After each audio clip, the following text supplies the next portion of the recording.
psicopata pensa, planeja, estuda cada ação. Qual o ser humano que não tem uma lábia? Francisco de Assis Pereira seduzia as meninas prometendo uma carreira de modelo. E deixava uma marca igual em todos os crimes, como se fosse uma assinatura. No caso dele, era o local. Sempre no mesmíssimo ponto do Parque do Estado. E sempre psicopatas como o maníaco têm inteligência suficiente para transferir a culpa pelas barbaridades que cometeu com extremo prazer. Tanto elas como eu fui vítima. Eu fui vítima. Você pode conviver em sociedade hoje normalmente? Tenho plena certeza disso. Eu não me acho normal. A palavra me convence de ser uma pessoa normal. A palavra de Deus me convence. Eu entrei por essas portas querendo Deus e querendo Deus eu sairei por essas portas. Ter filhos? Polícia Francisco de Assis Pereira passou na delegacia de Itaqui, a 600 quilômetros de Porto Alegre. Eu falei com ele na presença apenas do advogado, na cela em que foi mantido. Estava calmo. Depois ele deu a primeira entrevista. Nega qualquer envolvimento nos assassinatos. Você matou essas mulheres? Não. Não matei. O que você acha que está acontecendo? Quem matou tá bem solto por aí. Costas, cara de gostosa, você é bonita. Uma história que começa com glamour e termina em violência, estupro e morte. Com o maníaco do parque à solta, a polícia do país inteiro se mobiliza numa verdadeira caçada humana. Em um mês, coloca as mãos em Francisco de Assis Pereira, o motoboy que matou as vítimas no Parque do Estado. O motoboy que atraía as vítimas para a mata, estuprava e matava. Conta em detalhes ao delegado que gostava de ver o pavor estampado no rosto das moças e praticava um ritual que a polícia apelidou de Tour do Terror. Eu sei que eu tenho que me soltar, mas é que eu... Ah! Que isso? Para com isso, calma. Coragem de dizer que você tem vergonha. Não, é que eu nunca fiz isso. Calma, pelo amor de Deus. Desculpa, para. Tem coragem de dizer que você tá vergonha, essa vagabunda. Atira!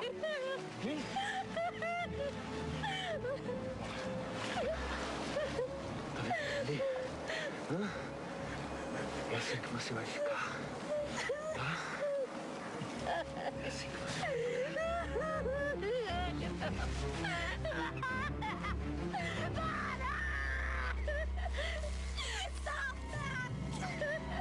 Para! Solta! Para!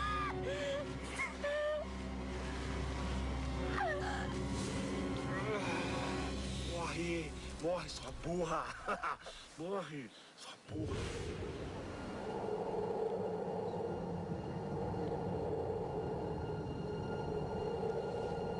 Deputado.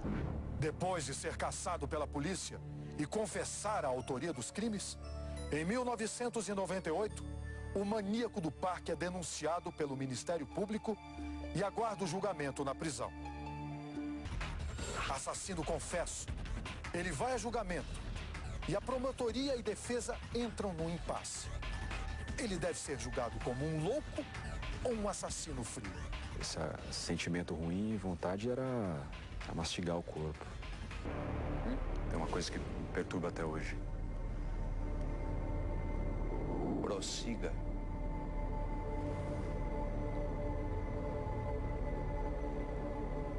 Quando eu tinha 6 anos, mais ou menos, estava na casa da minha avó.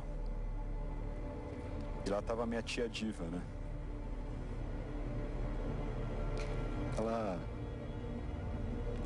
Ela era encorpada assim, tinha os seios fartos. Pediu para eu morder os seios dela e passar a mão nas partes íntimas dela. Eu achava aquilo esquisito porque era muito pegajoso.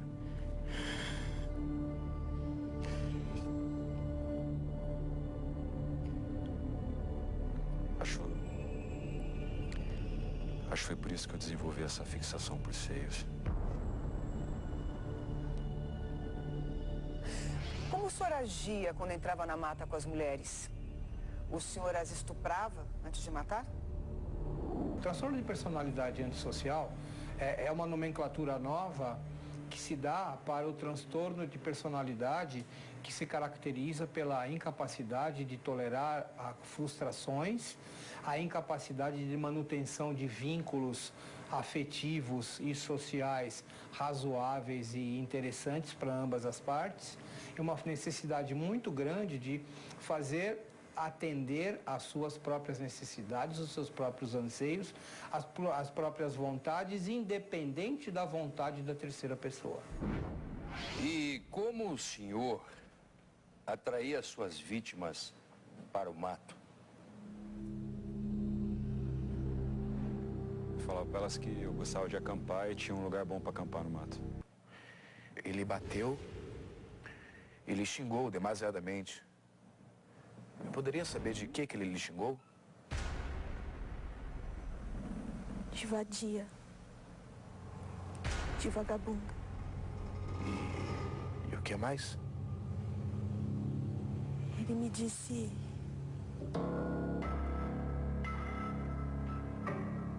que era para eu aprender a não acompanhar quem eu não conhecesse. Francisco de Assis Pereira é submetido a um laudo psiquiátrico para comprovar se é responsável ou não pelos atos criminosos que cometeu. A perícia afirma que o acusado é semi-imputável, ou seja, não tem completa noção dos atos praticados. Ele é diagnosticado com transtorno antissocial de personalidade, o que o torna um psicopata.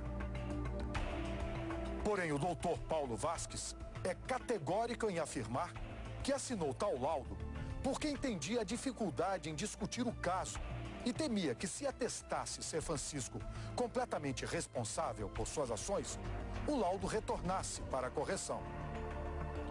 Diante do juiz, o Dr. Paulo diz que a previsão de semi-imputabilidade deveria ser retirada do Código Penal brasileiro pelas dificuldades de uma análise científica e que, no caso do maníaco do parque, a prisão perpétua seria a pena mais adequada.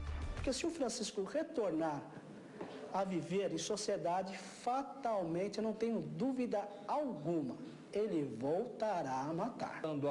A sociedade, em voltando para os locais onde ele frequentava, o que provavelmente vai acontecer? Vai voltar a demonstrar todas as suas alterações. Quem sabe amanhã ou depois ele pode estar na rua e não se sabe o que pode acontecer, né? A experiência mostra que, na maioria dos casos, em 80% dos casos que são egressos de manicômios judiciários, voltam a cometer o mesmo crime que um dia os levou lá para dentro. Diante do impasse em classificar a condição psiquiátrica do maníaco, a defesa quer que seja aplicada a medida de segurança, tratando-se assim de um indivíduo incapaz de se responsabilizar por seus atos. Dessa forma, Francisco seria preso em uma instituição médico-hospitalar e de lá não sairia, algo equivalente a uma prisão perpétua. Mas a promotoria não aceita. Acha que não passa de uma manobra da defesa, para que anos depois, outro parecer seja feito, indicando que Francisco, com sua Bíblia na mão e com cara de bom moço, retorne à sociedade. E os jurados, depois de tanto debate no tribunal, a que conclusão chegaram? O maníaco do parque deveria ser julgado como um doente mental ou como um criminoso plenamente capaz de se responsabilizar por seus atos? Por unanimidade, os jurados consideraram Francisco plenamente capaz e responsável por seus atos. E por unanimidade, o condenaram. O juiz aplicou ao ex-motoboy a pena de 162 anos e 4 meses de reclusão. Preso desde 1998, ano em que foi capturado e identificado pela polícia como o maníaco do parque, Francisco cumpre pena na penitenciária Orlando Brando Filinto, em Iaras, região noroeste do estado de São Paulo. Paixão por criança, principalmente menina. E se o Francisco fizesse isso com a sua filha? E se eu fosse o teu filho?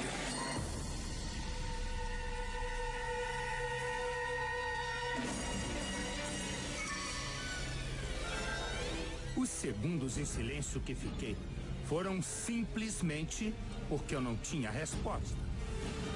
Como você se sentiria? Se fosse a minha filha, numa natureza humana,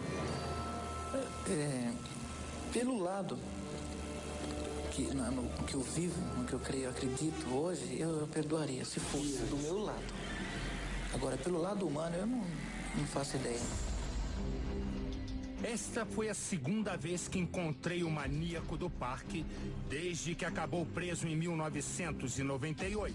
E ele, mesmo diante de perguntas agressivas, manteve-se calmo. Até mesmo para explicar com frieza e com detalhes como matou.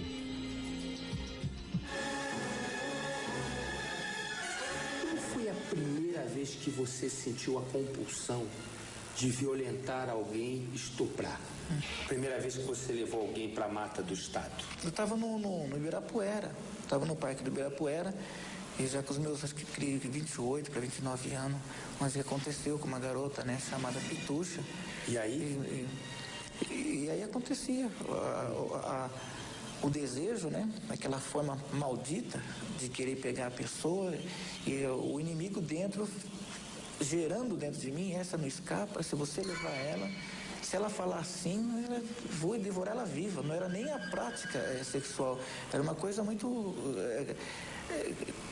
canibal, né? De destruir. No país onde a prisão perpétua não é uma opção, a justiça encontra seus meios para manter um criminoso trancafiado até o fim da vida. É o caso de Chico Picadinho, que nós mostramos aqui no tribunal.